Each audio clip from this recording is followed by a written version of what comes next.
बिस्मिल्लाहिर्रहमानिर्रहीम, अस्सलाम वालेकुम। तो स्टूडेंट्स, उम्मीद करता हूँ कि आप सब लोग खैरियत से होंगे और आपके एग्ज़ाम्स की प्रिपरेशन बहुत बढ़िया जा रही होगी। तो chapter number 8 chemical equilibrium topic discuss करने जा रहे हैं। आज हम आयोनाइजेशन कांस्टेंट ऑफ एसिड्स, जिसको हम Ka से रिप्रेजेंट करते हैं। रट्टा लगाने वाली कोई चीज़ नहीं है इस टॉपिक के अंदर, सिर्फ कुछ कॉन्सेप्ट्स हैं जो आप लोगों ने समझने हैं, कुछ वैल्यूज़ हैं जो आप लोगों ने याद रखनी है। रट्टा लगाने वाला इसमें कुछ भी नहीं है।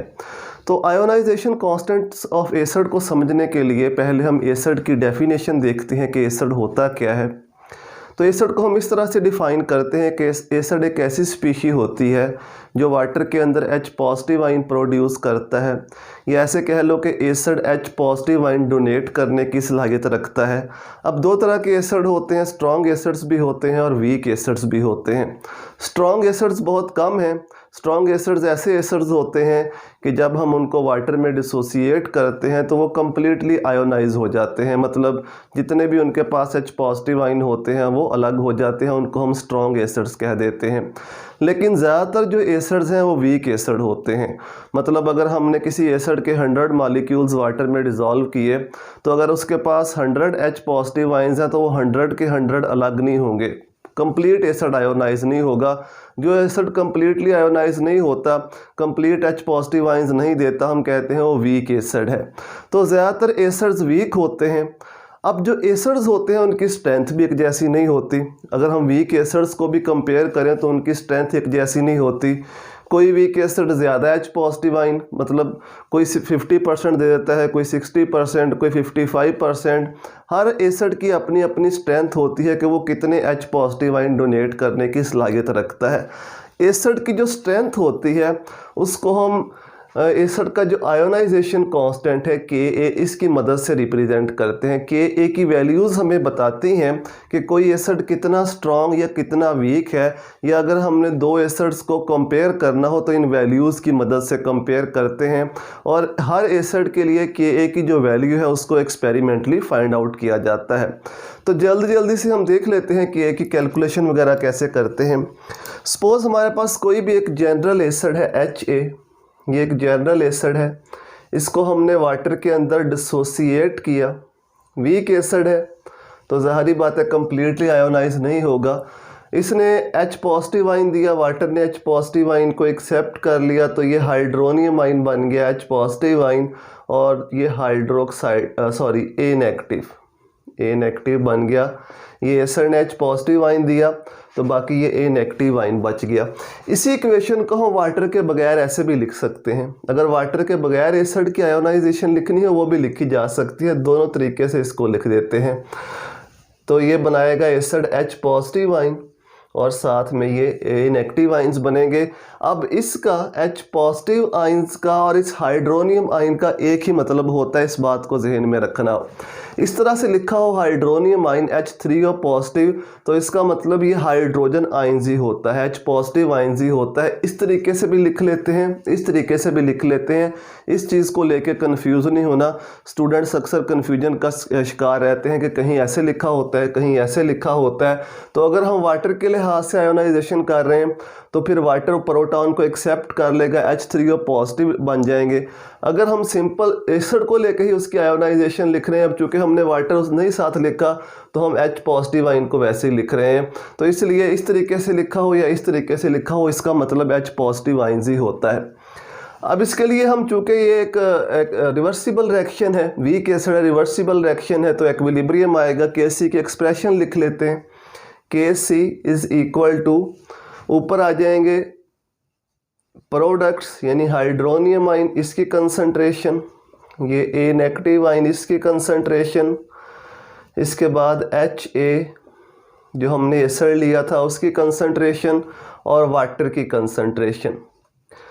अब यहाँ पे जो वाटर है, क्योंकि वाटर हम लार्ज एक्सेस में लेते हैं, ग्लास में वाटर ले लिया, बीकर में ले लिया, या किसी फनल के अंदर वाटर ले लिया, वाटर हम लार्ज एक्सेस में लेते हैं और उसमें बहुत थोड़ा सा एसिड शामिल करते हैं। एसिड की कंसंट्रेशन बहुत कम होती है, वाटर की कंसंट्रेशन बहुत ज़्यादा होती है।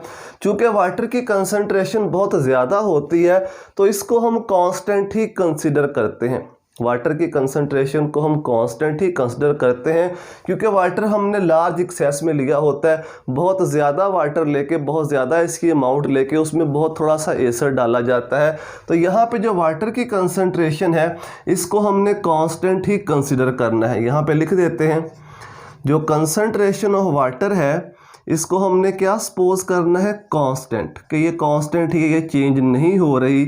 तो इसको उठा के हमने इस कांस्टेंट के साथ ले आना है। आपको पता है केसी इक्विलिब्रियम कांस्टेंट होता है, इसको भी हमने कांस्टेंट कंसिडर कर लिया, तो उठा के इस साइड पे ले आओ। तो ये हो जाएगा K C into concentration of water. ये दोनों कांस्टेंट हमने इकट्ठे कर लिए। बाकी इक्वेशन वैसे लिख दो, H3O पॉजिटिव ए नेगेटिव की कंसंट्रेशन ओवर अनआयोनाइज्ड एसिड की कंसंट्रेशन। जो इनिशियल कंसंट्रेशन हमने ली थी वो यहाँ पे लिख देंगे, अनआयोनाइज्ड एसिड की कंसंट्रेशन। तो ये दोनों कांस्टेंट्स हैं, ये दोनों कांस्टेंट्स हैं। इन दोनों कांस्टेंट्स को मल्टीप्लाई करने से एक नया कांस्टेंट हमारे पास आता है। इनको मल्टीप्लाई करने से उसको हम कहते हैं Ka। This Ka is called ionisation constant of acids. बाकी इक्वेशन ऐसे ही, H3O पॉजिटिव इसकी कंसंट्रेशन, ए नेगेटिव इसकी कंसंट्रेशन ओवर Ha इसकी कंसंट्रेशन। अब इसको कहते हैं आयोनाइजेशन कांस्टेंट ऑफ एसिड। इसी इक्वेशन को हम ऐसे भी लिख सकते हैं, H3O पॉजिटिव की जगह पे अकेला H पॉजिटिव भी लिख सकते हैं, मतलब एक ही बनता है। जैसा कि मैंने आपको ऊपर बताया है कि इसका जो मतलब होगा वो एक ही बनेगा। हाइड्रोनियम आयन लिख लो या H पॉजिटिव आयन लिख लो, वही चीज़ होती है। अब यहाँ से हम Ka की वैल्यू को फाइंड कर सकते हैं। अगर हमें हाइड्रोजन आयंस की कंसंट्रेशन मालूम हो या pH मालूम हो, एक ही बात होती है। हाइड्रोजन आयन की कंसंट्रेशन से हम pH बना सकते हैं, pH से हम हाइड्रोजन आयन की कंसंट्रेशन बना सकते हैं। pH मालूम हो या हाइड्रोजन आयन की कंसंट्रेशन मालूम हो, इनिशियल कंसंट्रेशन हमें मालूम हो, जो एसिड की कंसंट्रेशन होती है वो दी गई हो, तो अगर ये दो वैल्यूज़ हमें मालूम हो तो इसकी मदद से हम एसिड का आयोनाइजेशन कांस्टेंट फाइंड कर सकते हैं, जिसको हम Ka से रिप्रेजेंट करते हैं। अब एक जनरलाइजेशन है इसके अंदर कि Ka की वैल्यूज़ जो हैं कितनी हो तो हम एसिड को स्ट्रॉन्ग, वीक या मॉडरेट कंसिडर करते हैं। वो वैल्यूज़ भी आपने याद रखनी है। अगर Ka की वैल्यू किसी एसिड के लिए ग्रेटर देन 1 आए तो उस एसिड को स्ट्रॉन्ग कंसिडर किया जाता है।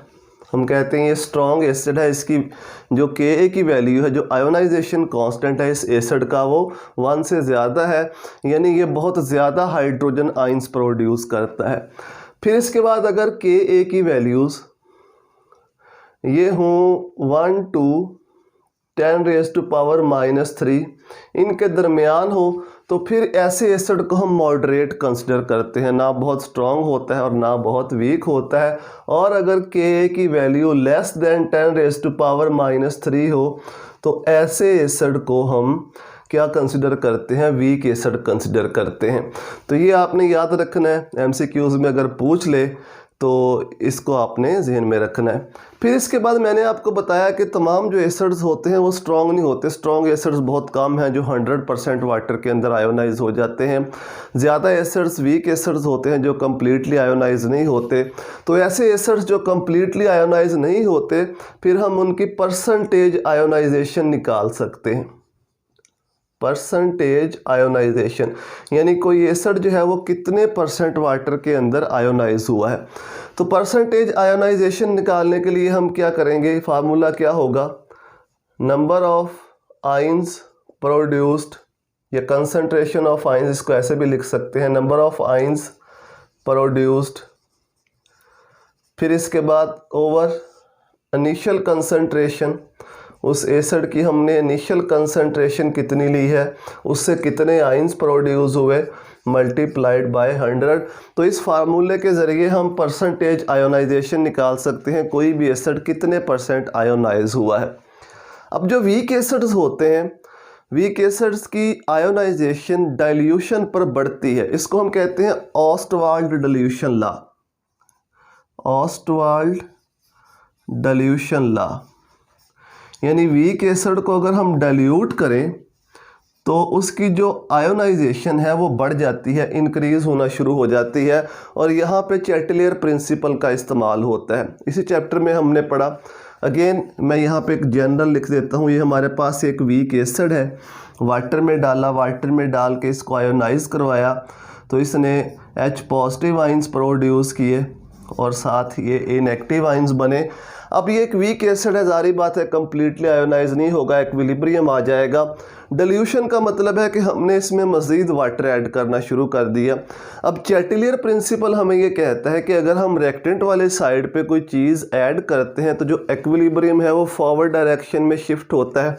इसका मतलब है कि अगर हम वाटर ऐड करेंगे, अगर हम मज़ीद वाटर ऐड करेंगे यानी इसको डाइल्यूट करेंगे तो जो इक्विलिब्रियम होगा वो किस साइड में शिफ्ट करेगा, फॉरवर्ड डायरेक्शन में। इसका मतलब मज़ीद H पॉजिटिव आइंस बनना शुरू हो जाएंगे। तो वीक एसिड्स के लिए अगर हम उसको डाइल्यूट करते हैं वीक एसिड के सोल्यूशन को तो उसकी जो आयोनाइजेशन है वो इंक्रीज़ होना शुरू हो जाती है, और इस लॉ को हम क्या नाम देते हैं, ऑस्टवाल्ड डिल्यूशन लॉ। तो ये चंद एक कॉन्सेप्ट्स थे आयोनाइजेशन कांस्टेंट्स ऑफ एसिड, यानी के से रिलेटेड के होता क्या है, ठीक है, के की एक्सप्रेशन कैसे ड्राइव करते हैं, के की कितनी वैल्यू हो तो एसिड को हम स्ट्रॉन्ग या वीक कंसिडर करते हैं, परसेंटेज आयोनाइजेशन क्या होती है, और ऑस्टवाल्ड डिल्यूशन लॉ हमें यह क्या कहता है। ये चंद पॉइंट्स आपने अच्छे से जहन में रखने हैं। चलिए इसी टॉपिक से रिलेटेड एक एग्जांपल है, यानी एक ही क्वेश्चन है, उसको इसके साथ ही सॉल्व कर लेते हैं। एग्जांपल नंबर 4 वो कहता है what is the percentage ionisation of acetic acid.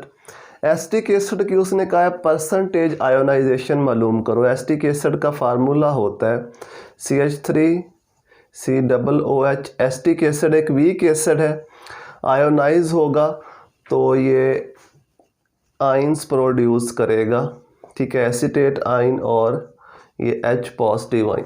तो एसिटिक एसिड के आयोनाइजेशन की इक्वेशन मैंने लिख दी। इसकी हमने परसेंटेज आयोनाइजेशन मालूम करनी है, परसेंटेज आयोनाइजेशन हमने फाइंड करनी है। अभी हमने परसेंटेज आयोनाइजेशन का फार्मूला पढ़ा, वो फार्मूला क्या था, concentration of ions, concentration of ions, ठीक है। किसी एक आयन की कंसंट्रेशन अगर हमें मालूम हो जाए तो वो यहाँ पे हम पुट कर सकते हैं over initial concentration multiplied by 100। तो ये फार्मूला अप्लाई करके हम परसेंटेज आयोनाइजेशन मालूम करेंगे। What is the percentage ionisation of acetic acid in a solution in which 0.1 moles of it has been dissolve per decimetre cube. इसकी उसने initial concentration बता दी कि 0.1 मोल पर डेसीमीटर क्यूब है, और साथ ही साथ उसने Ka की वैल्यू भी दे रखी होगी। वो वैल्यू हम लिख लेते हैं 1.85 10 रेज़ टू पावर माइनस 5 ये एसिटिक एसिड का आयोनाइजेशन कांस्टेंट है। जितने भी टेम्परेचर के ऊपर उसने हमें दिया हुआ तो ये इसका आयोनाइजेशन कांस्टेंट हमने लिख लिया। अब इसकी इनिशियल कंसंट्रेशन उसने हमें बता दी कि इतनी कंसंट्रेशन यानी इतने मोल्स पर डेसीमीटर क्यूब हमारे पास कंसंट्रेशन है। चलो इसके नीचे लिख लेता हूँ, वैसे फार्मूला नीचे लिखना चाहिए था। चलो एट टाइम ज़ीरो जिसकी जो इनिशियल कंसंट्रेशन है वो है 0.1 मोल पर डेसीमीटर क्यूब एसिटिक एसिड की। जब अभी ये वाटर में नहीं डाला या अभी ये आयोनाइज नहीं हुआ तो इसका मतलब है एसीटेट आयन भी 0 मोल पर डेसीमीटर क्यूब होंगे, H पॉजिटिव आयन भी 0 मोल पर डेसीमीटर क्यूब होंगे क्योंकि अभी आयोनाइज नहीं हुआ एसिड। जब इसको हम वाटर में डालेंगे ये एसिड आयोनाइज होगा, इक्विलिब्रियम आएगा तो 0.1 में से कुछ मोल इसके आयोनाइज होके आइंस में कन्वर्ट हो जाएंगे। क्योंकि वीक एसिड है, अगेन अगर स्ट्रांग होता तो ये सारे का सारा आयोनाइज हो जाता, लेकिन चूंकि वीक एसिड है तो कंप्लीट आयोनाइजेशन नहीं होगी। कुछ इसमें से कुछ मोल्स कन्वर्ट हो जाएंगे आयंस के अंदर। कितने होंगे हमें नहीं पता, तो हम उसको एक्सपोज कर लेते हैं कि इतने मोल्स में से एक्स मोल्स इसके आयोनाइज हो गए एट एक्विलिब्रियम और वो आयंस में कन्वर्ट हो गए। तो यहाँ पे हम लिख देते हैं एट एक्विलिब्रियम 0.1 में से x मोल जो है वो आयोनाइज हो गए, तो एक्विलिब्रियम के ऊपर इतने मोल्स बच गए, यानी x मोल्स हमने इनिशियल कंसंट्रेशन में से माइनस कर दिए। क्यों माइनस किए? क्योंकि इतने मोल्स इसके आयोनाइज हो चुके हैं, वो उस साइड पे जा चुके हैं। इतने मोल्स आयोनाइज हो गए, इसका मतलब है इन आयंस के भी x मोल्स बन गए, H पॉजिटिव आयंस के भी x मोल बन गए और इस एसीटेट आयन के भी x मोल, क्योंकि इसके x मोल आयोनाइज हुए हैं तो इनके x मोल्स बन गए। अब इसका मतलब है कि अगर हमें इस x की वैल्यू मालूम हो जाए, इसकी या इसकी एक ही बात है, x की वैल्यू मालूम हो जाए, क्योंकि x हमें क्या बताता है? कंसंट्रेशन ऑफ आयन, इस आयन की कितनी कंसंट्रेशन है या इस आयन की कितनी कंसंट्रेशन है, वो हमें x की वैल्यू की मदद से पता चलेगी। तो एक दफ़ा हमारे पास कंसंट्रेशन ऑफ आयन आ गया, उसको यहाँ पे पुट करेंगे, इनिशियल कंसंट्रेशन दी हुई है, फिर उसको मल्टीप्लाई करेंगे 100 के साथ, तो हमारे पास परसेंटेज आयोनाइजेशन आ जाएगी। अब इसके लिए आप लिख लो के ए की जो इक्वेशन है, के ए आयोनाइजेशन कांस्टेंट ऑफ एसिड, अभी हम पीछे पढ़ के आए हैं, तो ऊपर आ जाएंगे एसीटेट आयन की कंसंट्रेशन, H पॉजिटिव आयन की कंसंट्रेशन, और यहाँ पे आ जाएगा नीचे एसिटिक एसिड इसकी कंसंट्रेशन। अब एट एक्विलिब्रियम जो एसिटिक एसिड है इसकी कंसंट्रेशन है 0.1 माइनस एक्स। अब एसिटिक एसिड बहुत वीक एसिड होता है, मतलब हज़ारों मालिक्यूल अगर हम इसके वाटर में डिज़ोल्व करते हैं तो उसमें से चंद एक मालिक्यूल, 7, 8, 10, 15 मालिक्यूल जो है वो आयोनाइज होते हैं, बाकी सारे मालिक्यूल इस फॉर्म में रहते हैं, अनआयोनाइज्ड फॉर्म में। चूँकि ये एक बहुत वीक एसिड है, आयोनाइजेशन बहुत कम होती है, तो इसलिए कैलकुलेशन को इजी बनाने के लिए एट एक्विलिब्रियम इसको हम सपोज कर लेते हैं तकरीबन ये 0.1 के ही इक्वल है। ये किसके इक्वल है? 0.1 के, ताकि कैलकुलेशन इजी हो जाए। और एसिटिक एसिड होता भी वीक एसिड है, तो ये काम हम कर सकते हैं यहाँ पे, यानी एट एक्विलिब्रियम इसकी जो कंसंट्रेशन है इसको हम तकरीबन किसके इक्वल सपोज कर सकते हैं? 0.1 के ही। तो यहाँ पे अब इस इक्वेशन के अंदर जो हम एसिटिक एसिड की कंसंट्रेशन पुट करेंगे वो ये वाली करेंगे, ये वाली 0.1। तो इस इक्वेशन के अंदर वैल्यूज़ पुट कर दो। के ए की वैल्यू उसने दे रखी है, कितनी दे रखी है? के ए की वैल्यू 1.85 10 रेज़ टू पावर -5, के ए की वैल्यू लिख दी। इन दोनों आयंस की कंसंट्रेशन, ज़ाहिर बात है ये तो हमने फाइंड करनी है, तो x इंटू एक्स आ जाएगा। एसीटेट आयन की भी x concentration, H positive ion की भी x कंसंट्रेशन, और एसिटिक एसिड की हमने कितनी सपोज कर ली? 0.1। तो 0.1 यहाँ पे लिख दो। अब x को x से मल्टीप्लाई करो तो ये हो जाएगा x square by 0.1, x square by 0.1। 0.1 को उठा के इस साइड पे ले आओ तो ये हो जाएगा x square is equal to 1.85 multiplied by 10 raise to power -5।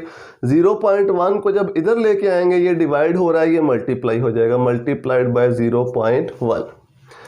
अब कंप्लीट आपको सॉल्व करना सिखा देता हूं, क्योंकि स्टूडेंट्स को यहाँ से कैलकुलेशन में प्रॉब्लम आती है।